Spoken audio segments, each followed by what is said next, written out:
नमस्कार दोस्तों, कर्मयोगी civil services में आपका हार्दिक स्वागत है। डेली करंट अफेयर में दोस्तों 2 दिन से करंट अफेयर रह गया है, 19 तारीख का और 20 तारीख का। तो उसको भी हम बीच बीच में जो है कवर करके बीच में अलग से बना करके डाल देंगे, उसको भी यूट्यूब पे आप देखते रहिएगा। अभी जो है दोस्तों आज देखते हैं आज के डेली करंट अफेयर में। इससे पहले की टॉपिक पे चलें, आप जो है इसकी पीडीएफ जो डेली करंट अफेयर की पीडीएफ है उसको जो है यूट्यूब चैनल के डिस्क्रिप्शन बॉक्स से डाउनलोड कर लिया करिए, या तो आप हमारे यूट्यूब के व्हाट्सएप ग्रुप में आप जुड़ जाइए। उसमें भी हम आपको सीधे जो है प्रदान करते हैं पीडीएफ। टेलीग्राम पर भी हमारा चैनल है कर्मयोगी सिविल सर्विसेज नाम से, उससे भी अगर आप जुड़ जाते हैं तो उस पर भी हम आपको जो है इसकी PDF free of cost provide करते रहते हैं। जैसा कि दोस्तों हमने एक और सीरीज शुरू किया था विजन आईएएस का टेस्ट सीरीज का 2021 का, जिसमें हम पीडीएफ भी देने की बात आपसे किए थे। तो उसका जो है पीडीएफ आपको सिर्फ और सिर्फ यूट्यूब के चैनल के डिस्क्रिप्शन बॉक्स में लिंक मिलेगा, वहां से ही आप डाउनलोड कर सकते हैं। उसको हम अलग से पीडीएफ नहीं देंगे, क्योंकि उसको जो है हमने खुद पेड करके उसको लिया है, तो आपको हम फ्री ऑफ कॉस्ट दे रहे हैं। तो कम से कम आप हमारे चैनल को तो ज़्यादा से ज़्यादा देखें, अपने दोस्तों में भी शेयर करें। देखिए हम आपके अच्छी पढ़ाई के लिए, अच्छे बेहतरीन रिजल्ट के लिए हम बहुत ही अच्छे तरह से कंटेंट तैयार करते हैं, सब कुछ तैयार करते हैं, उसके बाद आपको देते हैं। तो आपकी भी थोड़ी जिम्मेदारी बनती है कि आप सीरियस से पढ़ाई करें और इस अच्छी चीज़ को आप अपने दोस्तों में, रिश्तेदारों में भी शेयर करें, जिससे उनको भी लाभ हो। सामान्यतः आप ऐसे बच्चों से सीधे संपर्क कराइए, उन पर ज़्यादा आप फोकस करिए जो बच्चे अभी ग्रेजुएशन में हैं या 12th में हैं और उनको आईएएस बनना, उनके लिए हम प्रॉपर गाइड देते हैं और उनके लिए अभी मतलब कि बेहतरीन तैयारी गाइडलाइंस और उनको जो है मार्गदर्शन हम प्रदान करते हैं। चलिए तो अब अगले टॉपिक, आज के टॉपिक पर बढ़ते हैं। आज का पहला टॉपिक है दल बदल रोधी कानून, एंटी डिफेक्शन लॉ।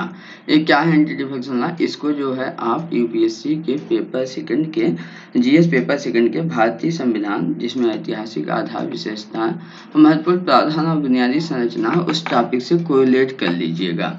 ये न्यूज में इसलिए है कि अभी जो है लोकसभा सचिवालय में जो है लोकसभा सचिवालय ने 3 ऐसे सांसदों को एक नोटिस जारी किया है कि जिनके जो है राजनीतिक दल ये बात कहे हैं कि इन सांसदों को हटा देना चाहिए। राजनीतिक दलों ने लोकसभा अध्यक्ष ओम बिरला से ये बात कही है, याचिका दायर की है ना। तो अभी लोकसभा सचिवालय ने इन तीनों सांसदों को एक नोटिस जारी किया है कि आप उस पर बताएं। तो इस नोटिस में वो सांसद जो है तीनों 15 दिन के भीतर अपना पक्ष रख सकते हैं।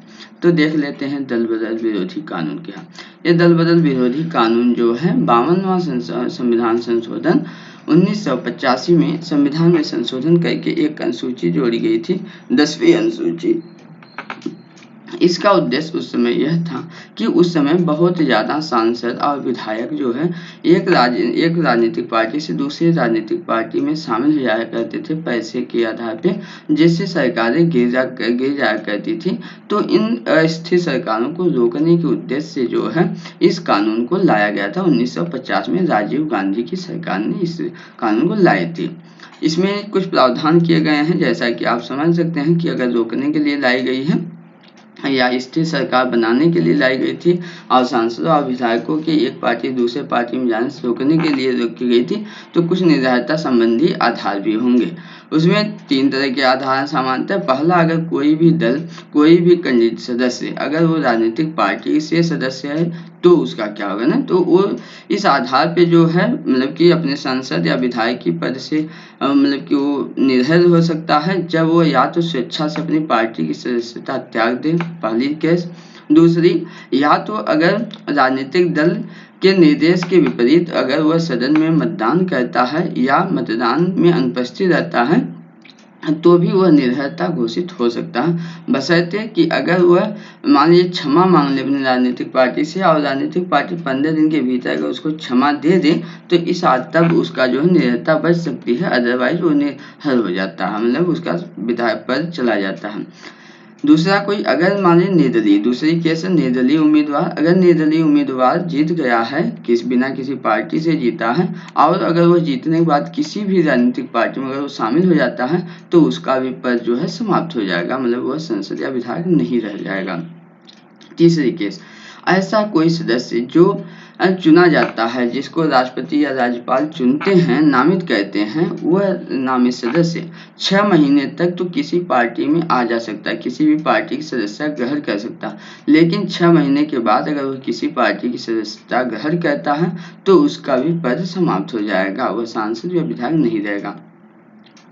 कानून में अपवाद भी दिया गया है, एक किस केस में, किस शर्त में, किस केस में जो है वो मतलब कि निधन नहीं होंगे। उसमें है, मान लीजिए किसी भी पार्टी के अगर 2/3 विधायक या सदस्य मिल करके उससे किसी अन्य पार्टी में अगर वो विलय होना चाहते हैं तब उनकी सदस्यता समाप्त नहीं होगी। अब अगला टॉपिक देखते हैं कि पीठासीन अधिकारी, इस केस में ऐसी निर्भरता है या नहीं है, इस संबंध में समस्त निर्णय कौन लेता है, पीठासीन अधिकारी लेता है, उस सदन का जो भी पीठासीन होता है, और इस पीठासीन अधिकारी का निर्णय सर्वोच्च होता है। हालांकि जब 1985 में यह विधान बनाया गया था तो उसमें ऐसा प्रावधान किया गया था कि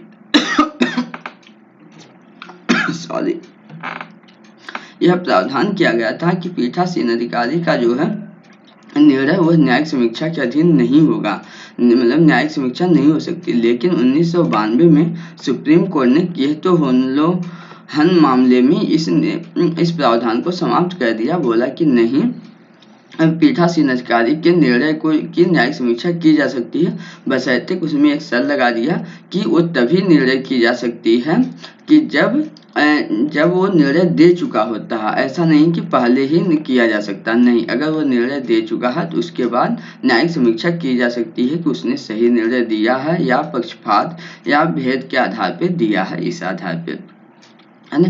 इसमें जो है इस कानून में कोई भी ऐसा प्रावधान नहीं किया गया है जिसमें यह बात कही गई हो कि इतने समय सीमा के अंदर निर्णय देना है। इसकी वजह से आप देखते हैं कि कोई भी विधायक या कोई सदस्य के केस में क्या होता है, बहुत लंबे समय तक पेंडिंग में रह जाता है। एक ऐसे ही केस मणिपुर का है। मणिपुर के ऐसे ही कुछ सांसद, एक विधायक जो है वह कांग्रेस से बीजेपी में आ गए। अब बीजेपी के अध्यक्ष, ऐसा हमको नहीं कहना चाहिए, आप पार्टी वाइज मत लीजिएगा। अब उन्होंने क्या किया था, 3 साल हो गए थे और उनके यहाँ याचिका पड़ी ही रह गई। अब वहाँ के स्पीकर कोई निर्णय ही नहीं सुनाए तो इस केस में सुप्रीम कोर्ट को आकर के बीच में हस्तक्षेप करना पड़ा और उसने ये आदेश दिया कि उनकी समाप्त हो जाती है ना। वो आर्टिकल 142 के तहत ये निर्णय दिया था। तो ऐसे केसें होती हैं।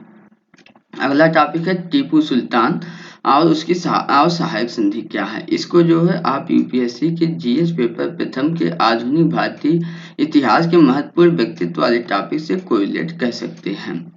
यह न्यूज में क्यों है, न्यूज में इसलिए है कि मुंबई में अभी एक पार्क का नाम टीपू सुल्तान के नाम पर रखने के कारण जो है एक विवाद उत्पन्न हो गया, इसलिए न्यूज में है। सामान्य परिचय थोड़ा देख लेते हैं। टीपू सुल्तान हैदर अली का पुत्र था। इसका जो है 1750 में जन्म हुआ था। यह जो है मैसूर के बाग के रूप में भी इसे जाना जाता है। यह टीपू सुल्तान अरबी, फारसी, कन्नड़ और उर्दू सहित बहुत सी भाषाओं में पारंगत और सुशिक्षित व्यक्ति था। इसने जो है अपने शासनकाल के दौरान बहुत सारे प्रशासनिक नवाचार की शुरुआत की। उस प्रशासनिक नवाचारों में जैसे नए प्रकार के सिक्के जारी करना, नया जो है चंद सौ कैलेंडर जारी करना, नई भूमि राजस्व प्रणाली की शुरुआत करना, नए रेशम उद्योग को विकसित करना। रेशम में, जिसका आज तक भी रेशम उद्योग देखा जाता है, कर्नाटक सबसे प्रसिद्ध रेशम उद्योग में अच्छा खासा विकसित है, उसी का ही कहीं देख सकते हैं। इसने जो है तोपखाने का भी विकास किया था और रॉकेट, पहला विश्व में रॉकेट का पहला निर्माण या पहला ऐसा की चीजें साक्ष्य यहाँ पर टीपू सुल्तान के द्वारा ही मिलती हैं।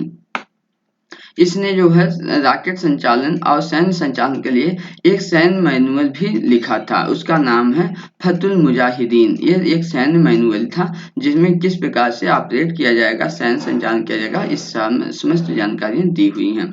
उसने जो है 1797 में जैकोबियन क्लब की स्थापना की थी और उसने जो है फ्रांसीसी सैनिकों को समर्थन भी दिया था। उसी समय इसने श्रीरंगपट्टनम में ट्री ऑफ लिबर्टी का रोपण भी किया था। टीपू सुल्तान सशस्त्र बलों के रखरखाव का भी इसका बेहतरीन एक मॉडल प्रस्तुत किया था और एक नए और आधुनिक तरीके के सशस्त्र बल रखा था। इसने जो है अपनी सेना को यूरोपीय मॉडल के आधार पर संगठित किया था। ये इसके संगठन करने के दौरान और अपने सेनाओं को प्रशिक्षित करने के लिए उसने जो है फ्रांसीसी अधिकारियों की मदद ली थी। इसने जो है 1796 में ही नौवहन विभाग, सोच लीजिए, नौवहन विभाग बोर्ड की उसने स्थापना किया था, जिसके तहत 22 युद्धपोत और 20 फ्रिगेट के बेड़े का निर्माण करने का भी उसने योजना बनाई थी। उसने जो है 3 डॉकयार्ड भी स्थापित किए थे। वह डॉकयार्ड था मैंगलोर में, वाजिदाबाद में और मुरादाबाद में।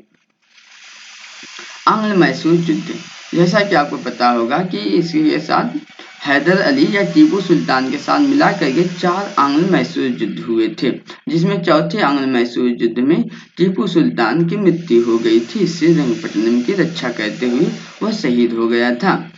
टीपू सुल्तान एक महत्वाकांक्षी, अभिमानी और खतरनाक शासक था और इस संदर्भ में अंग्रेज उसको देखते थे। इसलिए अंग्रेजों का प्रथम ये उद्देश्य था कि सबसे पहले जो है टीपू सुल्तान को अपने रास्ते से हटा दिया जाए। टीपू सुल्तान एक बड़ा कांटा अंग्रेजों के विस्तार में था। इसलिए अंग्रेजों ने टीपू सुल्तान के साथ 4 युद्ध की। पहला युद्ध बोलते हैं मद्रास की युद्ध, या ये जो है 1767 से 69 के बीच हुआ था। ये टीपू सुल्तान नहीं, उसके पिता हैदर अली और अंग्रेजों के साथ हुआ था। दूसरी युद्ध हुई 1780 से लेकर 1784 के बीच। इसी में 1782 में ही टीपू सुल्तान का पिता हैदर अली मारा गया था। उसके बाद 1782 में टीपू सुल्तान ने उसकी कमान संभाली थी सेना की, और जो है उसके बाद यह युद्ध मंगलोर की संधि के साथ समाप्त हुई। तीसरी युद्ध होती है 1790 से श्रीरंगपट्टनम में, 1790 से 1792 तक श्रीरंगपट्टनम की संधि के साथ ये युद्ध समाप्त होती है। इसमें भी दोनों कोई विजेता नहीं हुआ, लेकिन हाँ, टीपू सुल्तान को अपनी ज्यादा से जमीन गिरवी रखनी पड़ी, अपने बेटे को भी अंग्रेजों को देना पड़ा। थोड़ी सी पराजित तो नहीं कह सकते, लेकिन हाँ, टीपू सुल्तान थोड़ा सा कमजोर जरूर पड़ा। चौथी और अंतिम युद्ध थी 1799 में, लॉर्ड कॉर्नवालिस के समय में ये हुआ था, वेलेजली के समय ये हुआ था। और इसमें एक सहायक संधि हुई। सहायक संधि क्या? टीपू सुल्तान इस युद्ध में मारा गया, श्रीरंगपट्टनम के युद्ध में ये मारा गया, और उसके बाद जो है वाडियार वंश के शासक को जो है मैसूर राज्य सौंप दिया गया और वाडियार वंश के साथ सहायक संधि कर लिए अंग्रेजों ने। थोड़ा सा देख लेते हैं सहायक संधि क्या है। सहायक संधि ये जो है लॉर्ड वेलेजली के द्वारा शुरुआत किया गया था।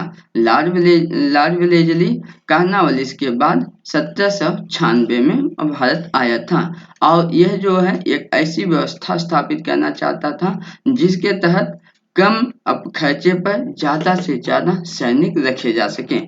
तो इस योजना को पूर्ण करने के लिए वेलेजली ने सबसे पहले ये किया कि भारतीय शासकों के साथ संधि करना शुरू किया। उस संधि के तहत उसने एक प्रावधान किया था कि इस संधि में यह जो है वचन देता था कि भारतीय शासक को वह जो है सुरक्षा करने का आश्वासन देता था कि बाहरी कोई भी आक्रमण या कोई भी विदेशी या विदेशी आक्रमण हो तो उससे वह सुरक्षा प्रदान करेगा। उस सुरक्षा के बदले ये वेलेजली अपनी एक सैन्य टुकड़ी जो है वहां पर रखता था, जिसके साथ ये सहायक संधि की जाती थी। और सहायक संधि करने के पश्चात उस राज्य को अपनी सेना को नष्ट कर देना होता था, अपनी सेना को भंग कर देना होता था, उसके बदले ब्रिटिश सेना की एक टुकड़ी रखनी होती थी।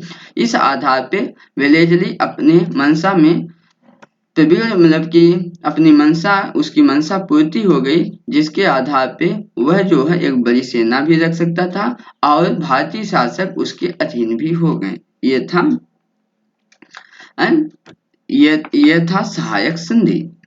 अगली टॉपिक देखते हैं, राष्ट्रीय लॉजिस्टिक उत्कृष्टता पुरस्कार। यह राष्ट्रीय लॉजिस्टिक उत्कृष्टता पुरस्कार, national logistic excellence award news में क्यों है? अभी जो है भारत सरकार ने इस पुरस्कार की शुरुआत की है।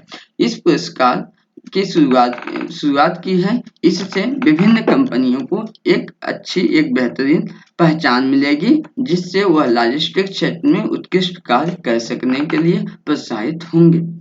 इसमें देख लेते हैं प्रमुख बिंदु। ये इसका उद्देश्य क्या है? इसका प्रमुख 2 उद्देश्य। पहला उद्देश्य कि जो भी लॉजिस्टिक क्षेत्र में प्रक्रिया मानकीकरण, तकनीकी सुधार, डिजिटल बदलाव और टिकाऊ प्रक्रियाओं को सहित कुछ सर्वश्रेष्ठ प्रक्रिया पर जोर देना इसका उद्देश्य है। दूसरा, कुछ ऐसे कंपनियां या कुछ ऐसे कार्य जो असाधारण कदम है, उनकी सराहना करना, जैसे कि लास्ट माइल डिलीवरी, स्टार्टअप, शीत भंडार सुविधा का विकास, ऑक्सीजन की प्रभावी आपूर्ति जैसे सेवाओं, वस्तुओं और सेवाओं की निर्बाध आपूर्ति को सराहित करना इसका उद्देश्य है। यह पुरस्कार इस क्षेत्र में समस्त भागीदारों के साथ परामर्श करके बनाया गया है। इस पुरस्कार की प्रमुखतः 2 श्रेणियां होंगी। एक श्रेणी होगी लॉजिस्टिक इंफ्रास्ट्रक्चर, मतलब सेवा प्रदाता करने वाले समूहों को दिया जाएगा। दूसरा होगा जो विभिन्न उपयोगकर्ता उद्योग हैं, उनके लिए होगा। इस पुरस्कार के माध्यम से आपूर्ति श्रृंखला में बदलाव, आपूर्ति व्यवस्था का विकास, कौशल विकास, स्वचालन को संपन्न किया जाएगा, को कवर किया जाएगा। अब देख लेते हैं भारत का लॉजिस्टिक क्षेत्र क्या है, कितना है। भारत का लॉजिस्टिक क्षेत्र 10.5% CAGR, मतलब कि क्यूमुलेटिव एनुअल ग्रोथ रेट की दर से बढ़ रहा है, बहुत ही तेजी से, मतलब 10.5% की दर से जो है यह लॉजिस्टिक क्षेत्र बढ़ रहा है। भारत के कुल GDP में लॉजिस्टिक क्षेत्र की लागत जो है 14% है।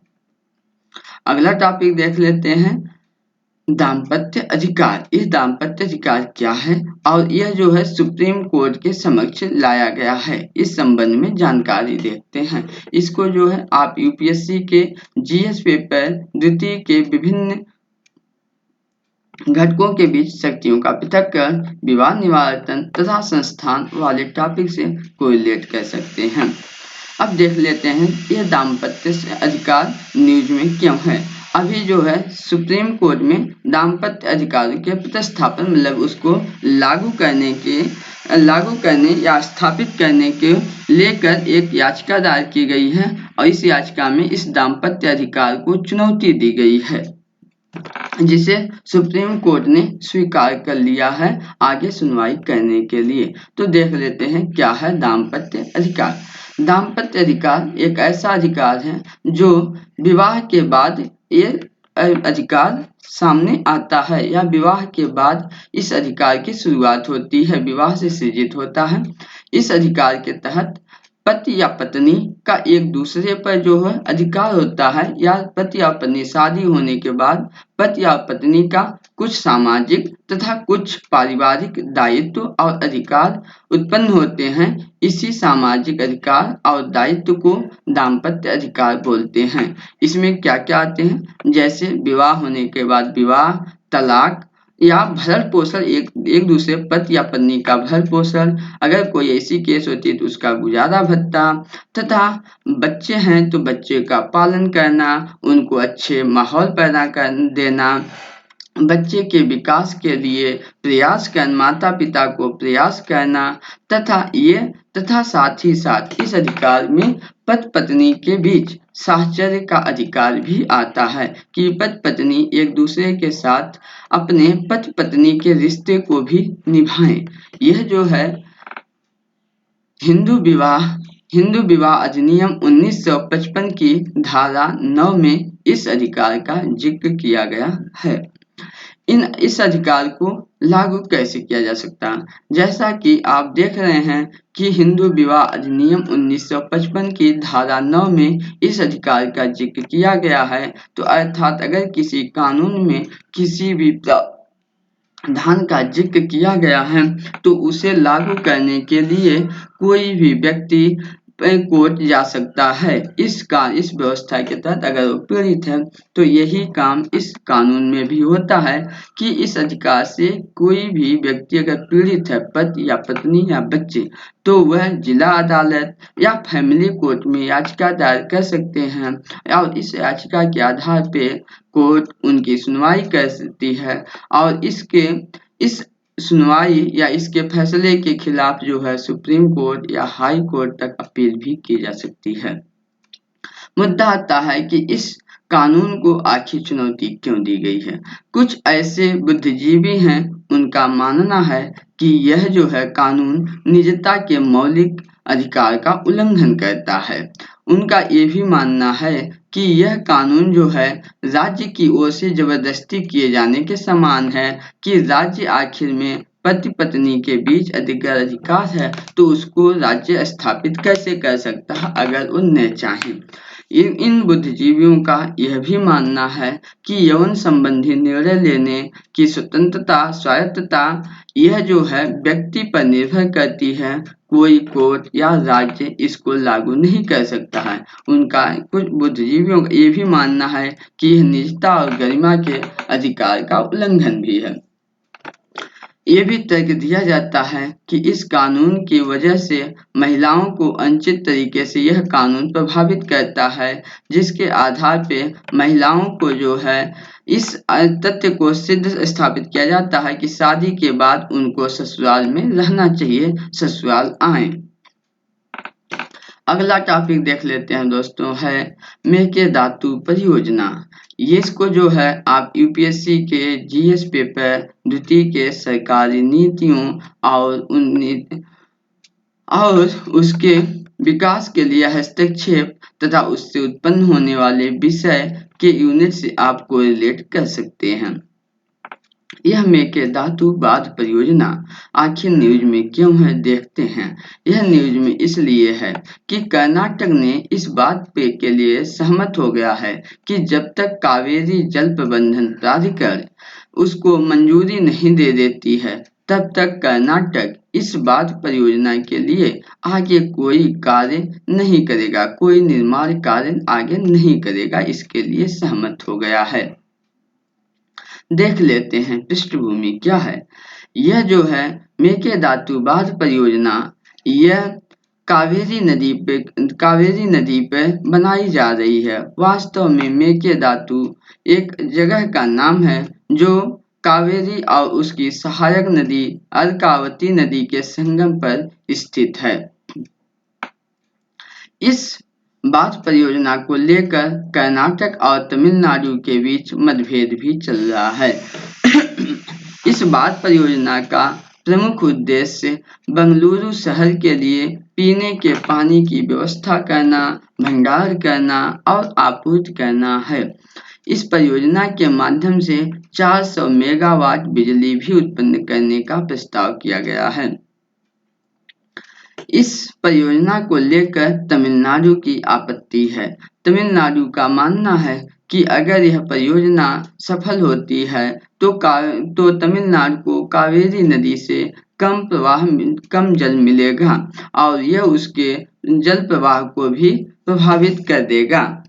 उस तमिलनाडु का यह भी मानना है कि यह बांध परियोजना का निर्माण सुप्रीम कोर्ट और कावेरी जल विवाद न्यायाधिकरण के आदेश का भी उल्लंघन करती है, जिसमें यह बात सुप्रीम कोर्ट और कावेरी जल विवाद न्यायाधिकरण ने यह बात कहा था कि किसी भी राज्य का किसी भी नदी पर स्वामित्व नहीं है, न ही वो दावा कर सकता है और न ही किसी अन्य राज्य को जहाँ पर वो जल अधिकार जहाँ पर प्रवाहित होती है ऐसे किसी भी राज्य को वह जो है पानी से वंचित भी नहीं कर सकता है।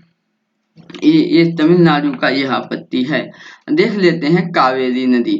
कावेरी नदी यह जो है कर्नाटक राज्य में ब्रह्मगिरी पर्वत से इसका उद्गम होता है।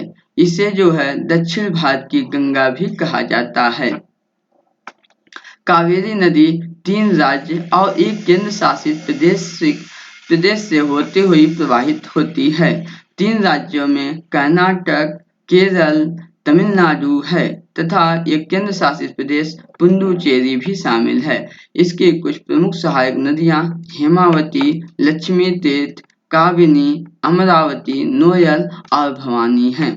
इस कावेरी नदी पर कुछ जलप्रपात भी स्थित हैं। उनमें तमिलनाडु में होनेक्कल जलप्रपात तथा कर्नाटक में भाचुकी और बालमुरी जलप्रपात स्थित हैं। इस कावेरी नदी पर कुछ बांध भी हैं।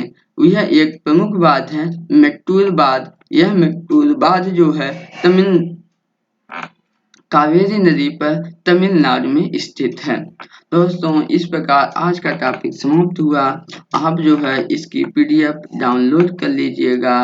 यूट्यूब के डिस्क्रिप्शन बॉक्स के लिंक से हम आपको इसकी पीडीएफ जो है इसके माध्यम से भी देंगे। और अगर आपको ये बात अच्छी लगी, ये वीडियो अच्छी लगी हो तो आप अपने दोस्तों में शेयर कीजिएगा, रिश्तेदारों में शेयर कीजिएगा और मेहनत से आप पढ़ाई करिएगा और आप जो है बेल आइकन दबा दीजिएगा, जिससे आपको आने वाली समय से जो है वीडियो का नोटिफिकेशन आपको समय समय पर मिलता रहे। आपकी पढ़ाई कंटिन्यू आगे की ओर चलती रहे। आप मेहनत से पढ़ाई कीजिए। लॉकडाउन या कोविड की समस्या खत्म होते ही जब ही एग्जाम होते हैं आप सफल हुए। मेहनत से हम आपके सुखद और बेहतर भविष्य की कामना करते हैं। धन्यवाद दोस्तों।